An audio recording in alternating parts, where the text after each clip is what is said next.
Oke, thank you. Malam Bang Juma. Malam juga. Dari Kenapa mana? lah orang Islam itu sampah semua termasuk kayak kau lah tololnya. Kau turun-turunkan sih di situ panik kau ya Juma setan. Kurang ajar. Jangan diturunkan. Waduh, host juga. Kompak kali host ini dengan penghujat. Jangan kau menghujat. Kalau kau menghujat langsung keturunkan supaya kau itu tidak dilihat sama orang lain. Supaya kita agama Kristen itu dilihat baik. Jadi kalau ada penghujat langsung turunkan. Jangan sampai ketahuan Kristen penghujat. Ini moderatornya bagus. Harusnya moderator kalau ada penghujat kayak gitu biarkan dulu dia menghujat, lampiaskan emosinya supaya dunia tahu. Gitu loh, jangan kerjasama. Kalian dibayar berapa kah? Kenapa kau cempak-cembakan aku Juma setan tolol? Buka kameranya dong. Diam kau, apa hakmu menyuruh-nyuruh aku? Siapa kau rupanya? Sampah semua Islam itu, kenapa ya? Kenapa bisa? Termasuklah kau sampah yang gak bisa didaur ulang. Si Kenapa Edis bisa? aja kau lawan-lawan kayak gitu kau campakkan. Giliran si Edis mau bertanya kau campakkan. Kan nomor kali kau. Dengar, Islam taiknya kau, Islam taik kau Juma setan. Ilmu mujong. Apa ilmu mujong? Ketetapan di dalam sampah-sampah yang agama gak bisa didaur Islam. ulang kau lah itu. Cocoknya kau dimusnahkan dari... Jangan di-mute, biarkan dia khotbah. Di dalam Al-Quran dijelaskan begini. Bismillahirrahmanirrahim. Wa qad nazzala 'alaikum fil kitabi an idza sami'tum ayatillah yakfaru biha wa yustahza'u biha. Allah mengatakan bahwasanya sungguh Allah telah menetapkan suatu ketetapan dalam Al-Quran bahwa apabila kamu mendengarkan ayat-ayat Allah diingkari dan diperolok-olokkan oleh orang-orang kafir, janganlah kamu duduk bersama dengan mereka. Itu Al-Quran. Bagaimana mungkin saya membiarkan Edis membahas ayat suci Al-Quran di hadapan saya? Adanya kuludai mukanya nanti. Gak boleh. Ketetapan di dalam Al-Quran jelas. Sungguh kata Allah, wa qad nazzala 'alaikum fil kitab. Tidak boleh. An idza sami'tum ayatillah yakfaru biha. Apa kata Allah? Wa yustahza'u biha fala taq'udu ma'ahum. Tidak boleh. Itu sudah ketetapan Al-Quran dari Allah. Sungguh Allah telah menetapkan, menurunkan suatu ketetapan bagimu di dalam Al-Quran. Bila mana kau mendengarkan orang kafir mengolok-olok Al-Quran, mengingkari Al-Quran, lalu mengolok-oloknya, kata Allah, janganlah kamu duduk bersama mereka. Sesungguhnya, ini bahayanya nih, apabila kamu tetap berbuat demikian, maka tentulah kamu serupa dengan mereka. Kami nggak mau memberikan ruang kepada penghina Al-Quran. Tidak mau. Barang siapa yang membiarkan pengolok-olok Al-Quran berdiskusi dengannya, kata Allah, maka dia sama halnya sama seperti orang yang telah mengolok-olok ayat suci Al-Quran. Edis dibiarkan bahas Al-Quran, itu sama halnya, kata Allah, kamu juga sama, karena kau membiarkan orang kafir laknat mengolok-olok Al-Quran tanpa ilmu. Allah enggak mau. Jadi jangan alasan saya mau datang ke Edis untuk meluruskan. Emang dia bisa mendengarkan apa yang kita jelaskan tentang Al-Quran? Tidak bisa. Jadi ketahuan tuh kalau ada orang Islam yang mau PK-PK sama Edis, itu udah ketahuan itu visi misinya. Karena dia sudah tahu hukumnya. Pasti dia olok-olok, pasti dia tidak mau terima, pasti dia akan menghina apapun penjelasan dari Quran kita sampaikan, pasti mengolok-olok. Berarti kalau ada orang yang masih mau PK-PK dari Islam dengan Edis, berarti ketahuan visi misinya. Karena dalilnya jelas, nggak boleh, nggak boleh.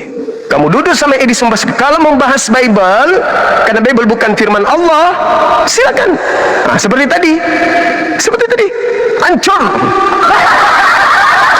hancur kita buat, hancur. Ternyata Yesusnya taat kepada nggak boleh kalau kita membahas Al-Quran dengan pengolok-olok Al-Quran, itu nggak boleh. Kita sama halnya dengan pengolok-olok juga. Semangat malam. Dari sekte mana, adik? Kristen bang. Protestan berarti ya. Ya Protestan. Oke. Boleh Anda silakan. Nah, tadi pembahasannya tentang membunuh yang benar ya. Ya, boleh tidak membunuh orang benar menurut? Tidak boleh bang. Tidak boleh. Berarti kalau membunuh Yesus boleh atau tidak? Tidak boleh bang. Bagaimana kalau ternyata Yesus dibunuh? Berarti pelaku pembunuhannya dosa atau tidak? Tentu saja dosa bang. Nah, terus adakah yang mendapatkan keuntungan dari kematian Yesus? Gimana bang? Ada nggak manusia yang mendapatkan keuntungan dari kematian Yesus? Keuntungan dari kematian Yesus? Ya. Ada bang, ada. Siapa itu? Orang yang percaya. Nah, berarti Anda mendapatkan keuntungan dari orang-orang yang melanggar firman Tuhan, betul? Salah bang, kalau itu salah. Tadi boleh nggak membunuh Yesus? Tidak boleh. Cuman masalahnya bang, yang membunuh Yesus itu orang yang tidak percaya dengan ajaran yang dibawakan oleh Tuhan Yesus. Nah, sekarang apa yang menjadi hasil pekerjaan mereka yang tidak percaya berujung kepada pembunuhan terhadap Yesus, betul? Karena kayak mana lah kita bilangnya bang? Karena mereka tidak sejalan ajaran mereka. Ibaratnya, Iya. contoh seperti ini, kita bikin contoh. Ya, silakan. Kayak Kristen dengan Muslim lah contohnya. Kita ambil contoh nyata aja seperti yang di Jawa. Kan ada itu penggusuran gereja.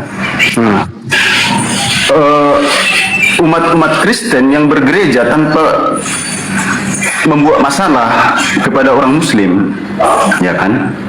Mereka bergereja, cuman karena orang Muslim tidak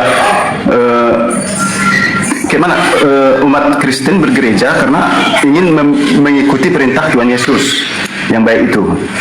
Cuman masalahnya umat Muslim kadang menggusur mereka. Kenapa? Karena mereka nggak suka. Jadi seperti itu juga penyalipan itu bang.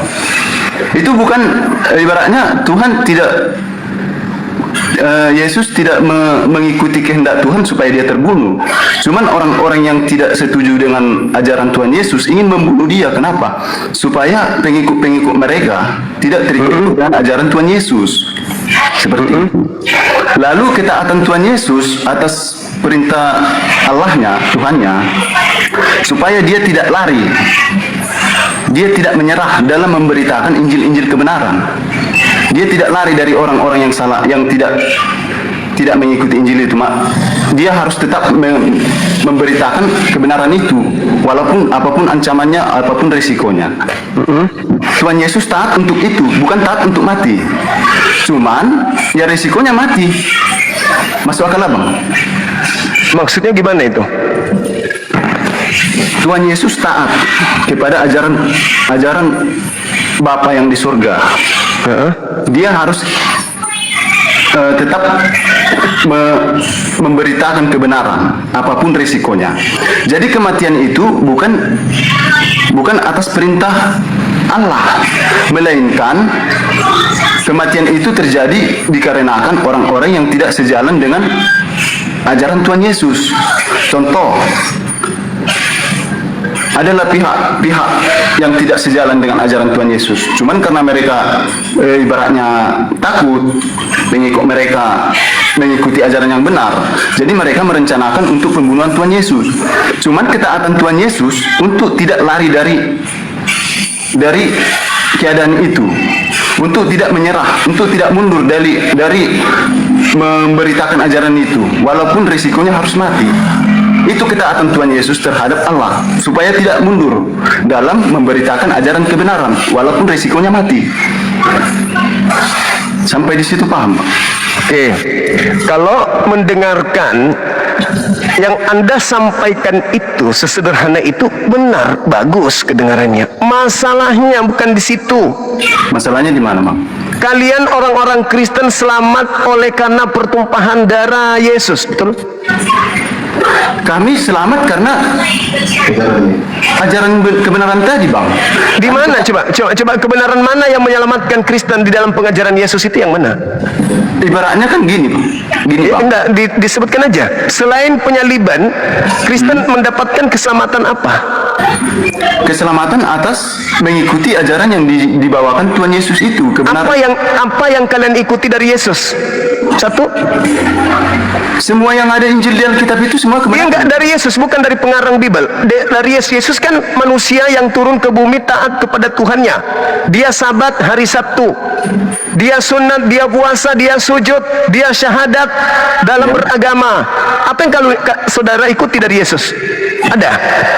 Contoh agar tidak Apa?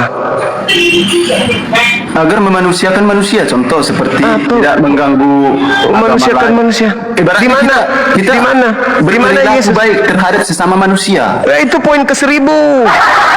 Kan abang minta salah satunya kan? Iya, salah satu, satunya. semua agama melakukan itu.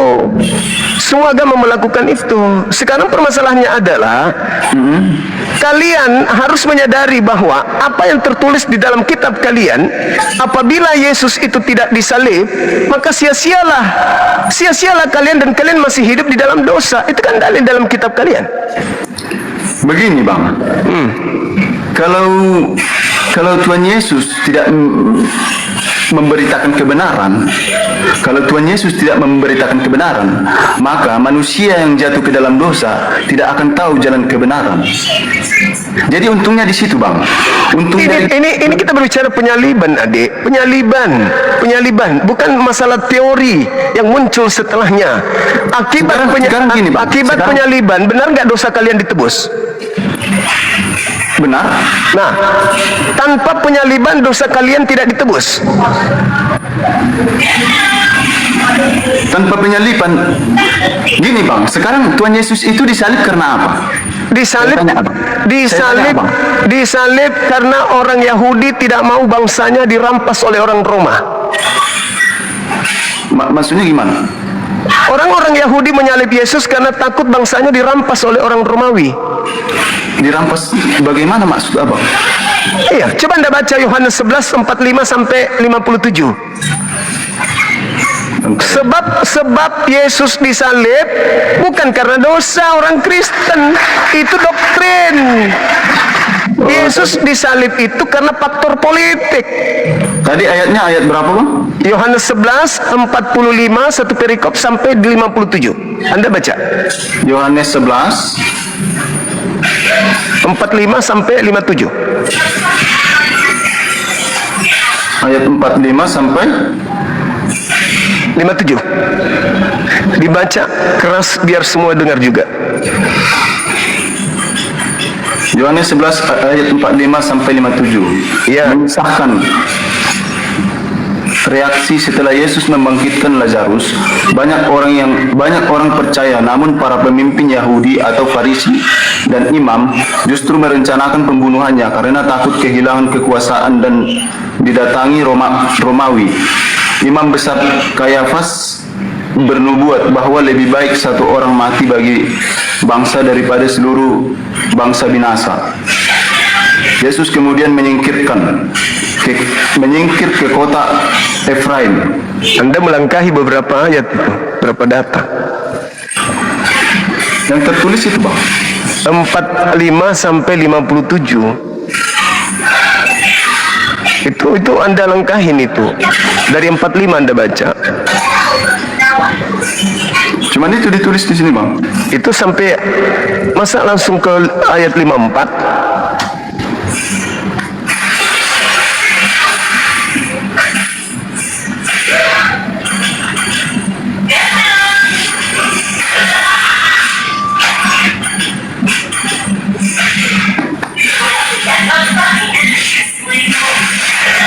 Yohanes 11 bentar ya bang. Ya. Banyak di antara orang-orang Yahudi yang datang melawat Maria dan yang menyaksikan sendiri apa yang telah dibuat. Yesus percaya kepadanya.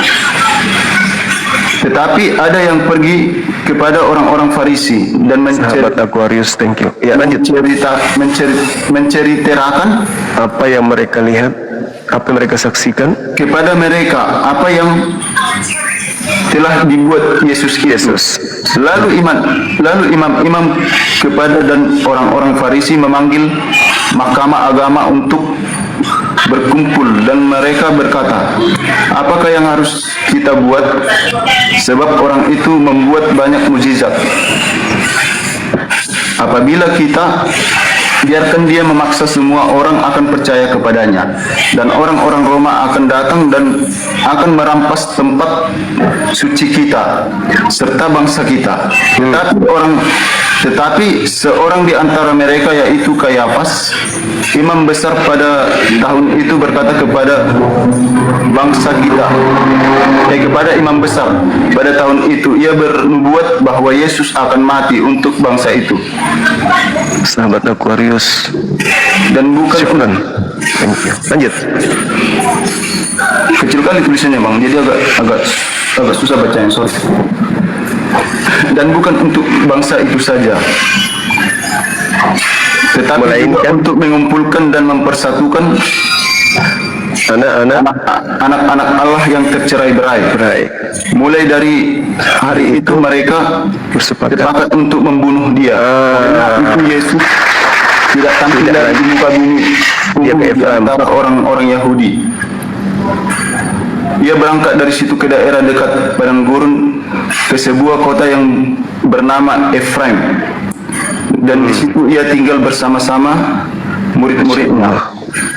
Pada waktu itu hari raya Paskah orang Yahudi sudah dekat, dan banyak orang dari negeri itu berangkat ke Yerusalem untuk menyucikan diri sebelum Paskah itu. Mereka mencari Yesus, dan sambil berdiri di dalam Bait Allah, mereka berkata seorang kepada yang lain, bagaimana pendapatmu? Akan datang jugakah ia ke pesta? Sementara itu imam-imam kepada kepala dan orang-orang Farisi telah memberikan perintah supaya setiap orang yang tahu di mana dia berada memberitahukannya, agar mereka dapat menangkap Yesus. Nah, Anda dengar latar belakang, karena mereka takut bangsanya dirampas oleh Roma, makanya mereka bersepakat mulai hari itu untuk membunuh Yesus. Betul? Ya. Orang Roma yang tidak sejalan dengan kepercayaan Tuhan Yesus, ya. Semua termasuk orang Yahudi, intinya mereka sepakat membunuh Yesus itu karena tidak mau bangsanya diambil oleh orang Roma. Sehingga mereka berunding, apa cara kita, bagaimana cara kita supaya bisa membunuh Yesus ini. Makanya mereka melakukan tipu muslihat, berunding untuk melakukan kesaksian-kesaksian palsu, cara-cara muslihat untuk membunuh Yesus. Nah, berarti latar belakang orang Yahudi ingin membunuh Yesus itu bukan karena dosa waris Kristen, tapi karena takut bangsa mereka dirampas Romawi. Titik. Itu bisa dibilang dosa juga, Bang. Kenapa? Karena ajaran-ajaran yang dianut oleh orang Roma tadi itu sudah menyimpang, sehingga diturunkanlah Tuhan Yesus untuk memberitakan Injil yang sebenarnya. Lalu mereka ingin membunuh Yesus itu karena apa? Karena dosa atau karena politik? Karena Tuhan Yesus itu benar, dan Tuhan Yesus itu ingin menarik-narik, ibaratnya